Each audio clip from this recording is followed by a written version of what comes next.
ठाकरेंच्या शिवसेनेला रामराम करत तेजस्वी घोसाळकरांचा भाजपमध्ये जाहीर प्रवेश। भाजप जी जबाबदारी देईल ती पार पाडणार। पक्ष प्रवेशावेळी तेजस्वी घोसाळकरांची प्रतिक्रिया।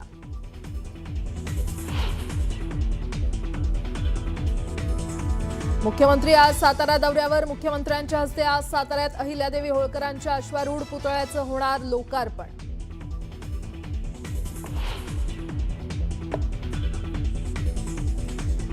नाशिकमध्ये आपलं नाशिक हरित नाशिक मोहिमेअंतर्गत 15,000 वृक्ष लागवडीचा शुभारंभ। पहिल्या टप्प्यात 1,000 नवीन वृक्षांची लागवड।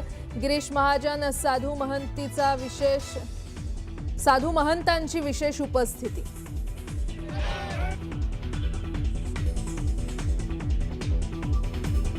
राज्यातील 29 महापालिका निवडणुका एकाच टप्प्यात होणार। लवकरच निवडणुकांची घोषणा होणार असून आचारसंहिता लागण्याची शक्यता। वरिष्ठ सूत्रांची न्यूज 18 लोकमतला माहिती।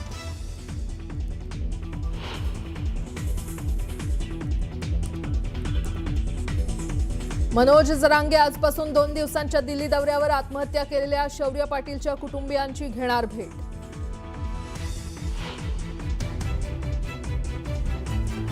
खेडच्या राजगुरुनगरमध्ये खासगी क्लासमध्ये अल्पवयीन मुलावरच चाकू हल्ला। शिक्षकासमोरच चाकू हल्ला केल्यानं खळबळ। हल्ला करणारा मुलगा फरार।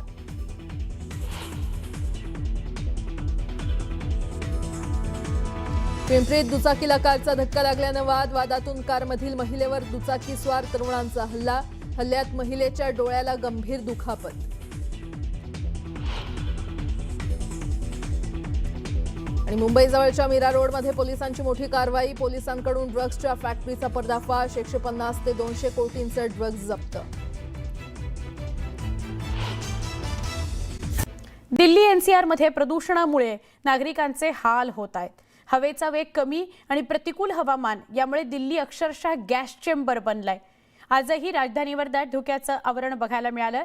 सरदार पटेल मार्ग परिसरात एअर क्वालिटी इंडेक्स म्हणजेच AQI 483 इतका नोंदवण्यात आला। सेंट्रल पोल्युशन कंट्रोल बोर्डाच्या माहितीनुसार ही पातळी गंभीर श्रेणीमध्ये येते।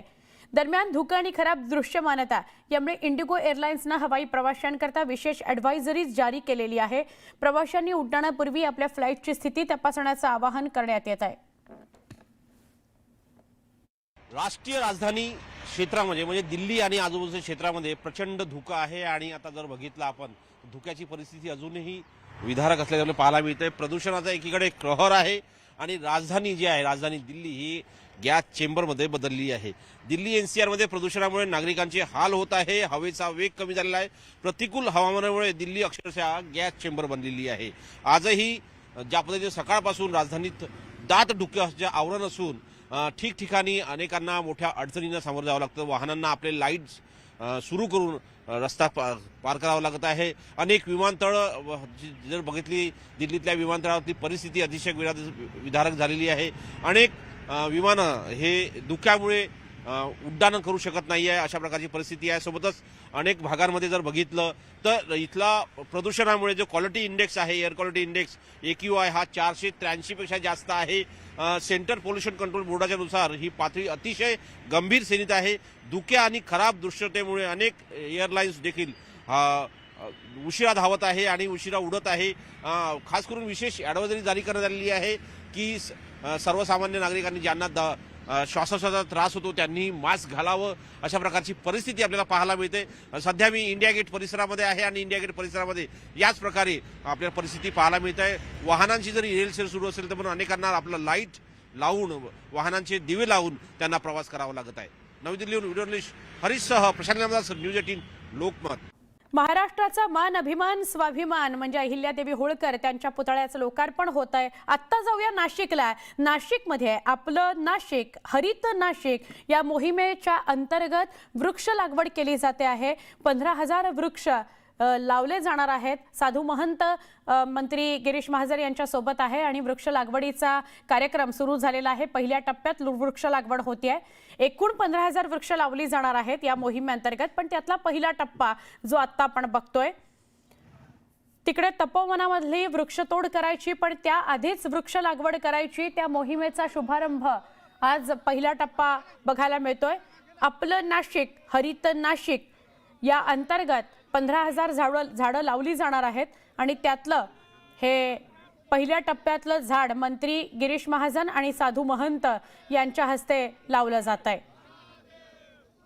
थोडी मोठी झाडं लावली जाणार आहेत जी साधारणपणे 4-5 वर्षापासून ते 10 वर्षापर्यंतची थोडीशी वाढलेली झाडं जी असतात ती झाडं लावली जाणार आहेत।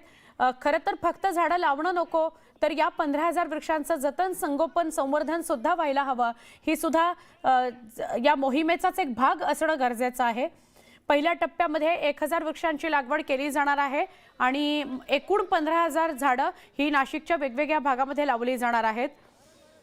असं कळत होतं की तपोवनातली जी झाडं कापायची आहेत त्याच्या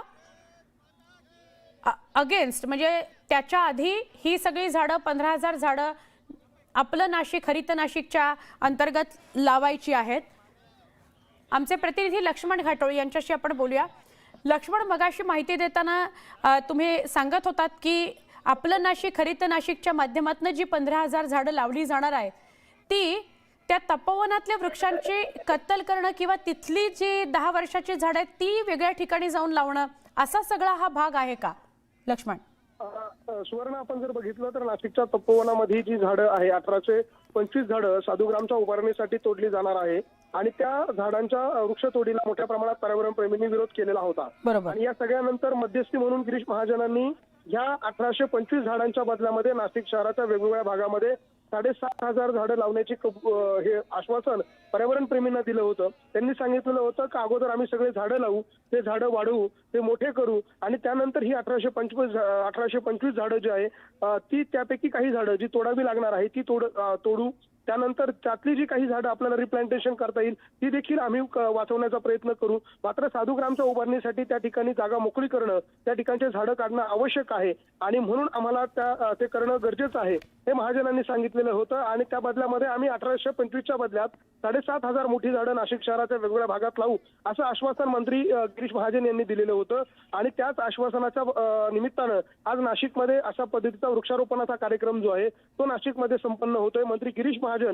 यांच्या या सगळ्या पुढाकारानंतर नाशिकमधल्या वेगवेगळ्या आखाड्यांचे साधू महंत, त्र्यंबकेश्वर मधील वेगवेगळ्या आखाड्यांचे साधू महंत, नाशिक महानगरपालिकेचे अधिकारी, त्याचबरोबर कुंभमेळा आयुक्त आणि वेगवेगळ्या विभागांचे सगळे प्रशासकीय अधिकारी जे आहे त्यांच्या उपस्थितीमध्ये नाशिकमध्ये हा वृक्षारोपणाचा कार्यक्रम जो आहे तो संपन्न होताना आपल्याला पाहायला मिळतोय। आज पहिल्या दिवशी साधारणतः 1,000 झाडं जी आहे ती लावली जाणार आहे आणि त्यानंतर नाशिक शहराच्या वेगवेगळ्या भागामध्ये 6,500 झाडं जी आहे ती लावली जाणार आहे। अशा प्रकारे एकूण 7,500 झाडं जी आहे ती पहिल्या टप्प्यात आणि त्यानंतर पुन्हा 7,500 अशी 15,000 झाडं नाशिकच्या वेगवेगळ्या भागामध्ये लावण्याचा संकल्प मंत्री महाजन यांनी केलेला होता। कारण ह्या वृक्षारोपणाच्या अगोदर या सगळ्याच्या अगोदर सिंहस्थ कुंभमेळा होतोय आणि या सिंहस्थ कुंभमेळ्यासाठी नाशिकमध्ये साधुग्रामची उभारणी करावी लागणार आहे आणि त्यासाठी गेल्या कुंभमेळ्यानंतर जी काही झाडं त्या ठिकाणी उभी राहिली त्या गेल्या वेळेचा कुंभमेळा झाल्यानंतर जी काही झाडं त्या ठिकाणी लावण्यात आली ती झाडं आता काढण्याची वेळ प्रशासनावर आलेली आहे आणि ती झाडं काढायला नाशिकमधल्या पर्यावरण प्रेमीचा प्रचंड विरोध आहे। हा विरोध केवळ नाशिकपुरता मर्यादित राहिलेला नव्हता तर हा विरोध जो आहे तो राज्य पातळीवर गेला होता। यामध्ये काही सिने अभिनेते असेल, सिने अभिनेत्री असतील त्यांनी देखील यामध्ये ही वृक्षतोड करू नये अशा प्रकारची भूमिका घेतली होती।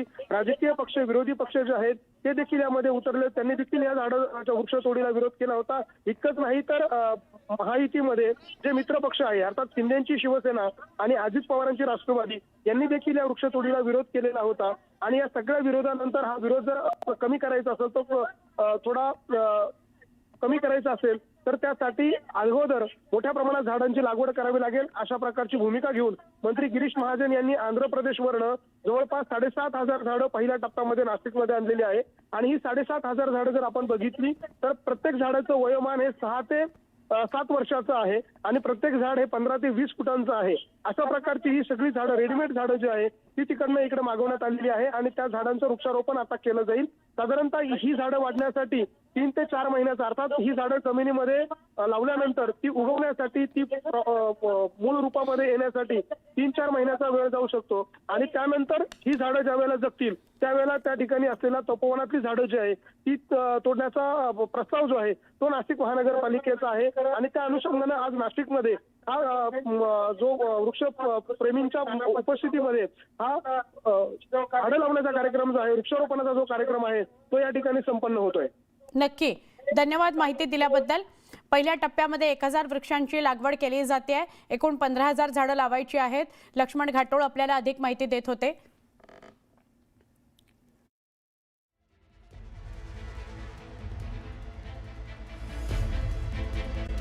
उपमुख्यमंत्री एकनाथ शिंदे यांच्या कार्यकाळात वाटप झालेले सगळे कुणबी प्रमाणपत्र बोगस असल्याचं म्हणत ओबीसी आंदोलक नवनाथ वाघमारे यांनी जरांगेंवर टीका केली आहे. खरं तर मराठवाड्यामध्ये कुणीच कुणबी नाही, मात्र बिंडूक जरांगे यांच्या आंदोलनाच्या दबावामुळे कुणबी प्रमाणपत्राचे वाटप केले गेले. जरांगे यांनी गाव पातळीवर समित्या नेमण्याच्या मागणीलाही वाघमारे यांनी विरोध केलेला आहे. त्याचबरोबर स्वतःचं अस्तित्व टिकवण्याकरता जरांगे मुंबईत पुन्हा आंदोलन त्यांनी केलं. मात्र सरकारनं आता जरांगे यांची बंद पडलेली SIT चौकशी पुन्हा सुरू करावी अशी मागणी वाघमारे यांनी केली आहे. तत्कालीन मुख्यमंत्री एकनाथ शिंदेच्या आदेशानं दादागिरी करून हे सगळे अधिकाऱ्यांना प्रेशर करून कुणबी प्रमाणपत्र वाटप करण्यात आले. कारण की पूर्ण हाताने खाडाखोड केलेल्या नोंदी होत्या. हाताने खाडाखोड करून बोगस नोंदी मार्फत हे प्रमाणपत्र वाटप झालेत.